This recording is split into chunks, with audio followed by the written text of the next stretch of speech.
পলাশবাৰীৰ বৰিহাটত ration card বিতৰণ।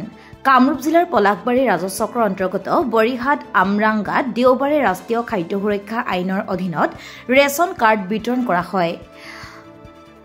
আমৰংগা বৰিহাট উচ্চতৰ মাধ্যমিক বিদ্যালয় খেলপথাৰত দ্বিতীয় পৰ্যায়ৰ নতুন ৰেচন কাৰ্ড বিতৰণ কাৰ্যসূচীৰ শুভাৰম্ভ কৰে পলাশবাৰী সমষ্টিৰ বিধায়ক ঠাকুৰীয়াই।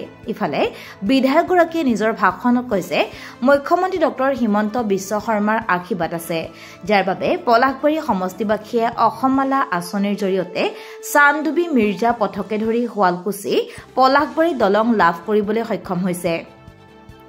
আনহাতে পলাশবাৰীয়ে লাভ কৰা বিভিন্ন অভিলাষী আঁচনিৰ প্ৰসংগও উল্লেখ কৰে তেওঁ।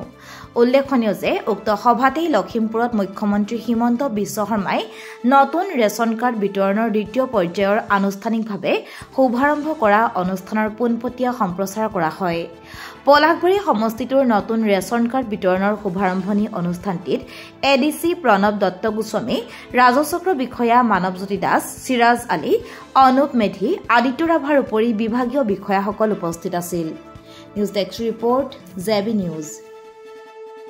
577 গৰাকী ব্যক্তিক আজি ৰেচন কাৰ্ড দিয়া হ'ল আৰু পলাশবাৰী সমষ্টিৰ প্ৰায় সকলো ব্যক্তিয়ে এতিয়া ৰেচন কাৰ্ড প্ৰায় সকলো ব্যক্তিৰ ঘৰত ৰেচন কাৰ্ড পাইছে। দুই এজন হয়তো ৰৈ যাব পাৰে। মই তেওঁলোকক অনুৰোধ জনাম যে তেওঁলোককো তেওঁলোকে যি প্ৰচেছ আছে এই প্ৰচেছত এপ্লাই কৰিলে তেওঁলোকক অতি কম দিনৰ ভিতৰত এই ৰেচন কাৰ্ড দিব পৰা যাব। মই বিশেষভাৱে অন্য দিশত ক'ব লাগিব, যিহেতু বহু দিনৰ মূৰত আজি আমি আমাৰ পলাশবাৰী সমষ্টিৰ চেণ্টাৰ বুলি ক'ব লাগিব, এতিয়া বৃহত্তৰ পলাশবাৰী সমষ্টিৰ চেণ্টাৰ, কিয়নো ৰাণী ছয়গাঁও আমাৰ পলাশবাৰী টাউন যদি ধৰা যায়, এতিয়া বৰিহাটখন আমাৰ পলাশবাৰী সমষ্টিৰ চেণ্টাৰ। আৰু এই চেণ্টাৰত আজি এই সভাখনত দেখিছে যে প্ৰায় সকলোবোৰ ব্যক্তি আমাৰ জ্যেষ্ঠ ব্যক্তিসকল আমাৰ বৰিহাট অঞ্চলে নহয়, আমাৰ পলাশবাৰী সমষ্টিৰ জ্যেষ্ঠ ব্যক্তিসকল ইয়াতে উপস্থিত আছে।